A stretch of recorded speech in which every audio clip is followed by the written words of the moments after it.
So now that the new 2025 tax bill, referred to as the One Big Beautiful Bill Act, has been signed into law, we can finally start looking into what it's going to mean for individuals and business owners from a tax planning standpoint. Overall, we see a bunch of the greatest hits from the 2017 Tax Cut and Jobs Act becoming permanent, as well as some new tax breaks for certain demographics. Now, you can imagine with a bill that's over 300 pages in length, it touches on far more than just tax policy. So for the sake of time, I want to take a few minutes to highlight what we think are going to be the most impactful parts of the bill as it pertains to 2025 taxes and beyond. Much of what I'll discuss can be found in a PDF link we've included in this email from our partners at Advisors Excel that goes into more details about the tax changes in the new legislation as well as their potential impacts. So with that, let's get started. First, let's talk about tax rates and the standard deduction. If you've been doing your taxes since before the first Trump administration, you may remember the old deduction and exemption system that we used to have. With the passage of the Tax Cut and Jobs Act of 2017, that system was replaced with a jumbo-sized standard deduction, which reduced itemized filing by more than 2/3 to only around 10%. The 2017 bill also brought tax rates down from a relatively low 39.6% to 37%. Now, with the passage of this new tax bill, these rates and the large deduction system have been made permanent.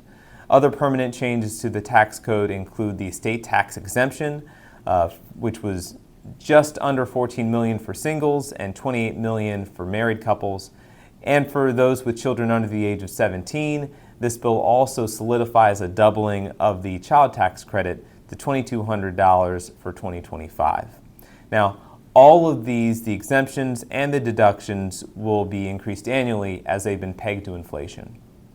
Now that we've talked a little bit about the stuff that's staying put, let's talk about some of the things that are going to be changing that you'll want to look out for.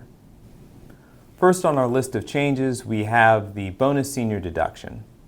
This was a compromise of one of Donald Trump's campaign promises regarding reduced Social Security taxes. Over the last several decades, the number of seniors who claim Social Security and are paying taxes have increased to more than half.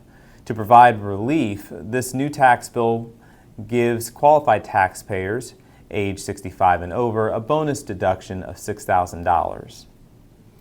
Following that is the SALT deduction.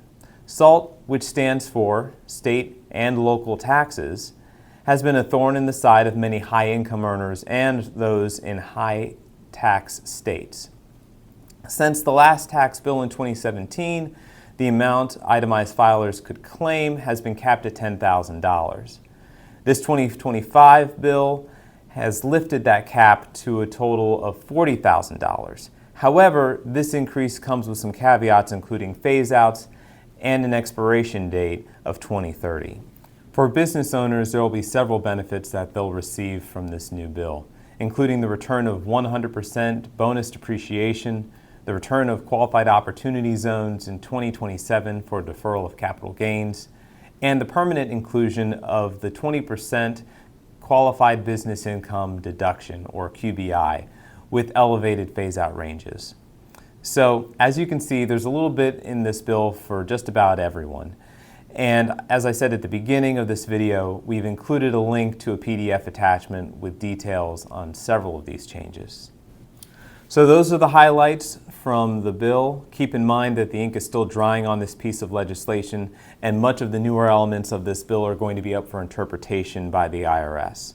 That said, it's important to remember that tax strategy is not just a year-end event. So you want to be thinking about this regularly to position yourself in the best way possible from a tax standpoint.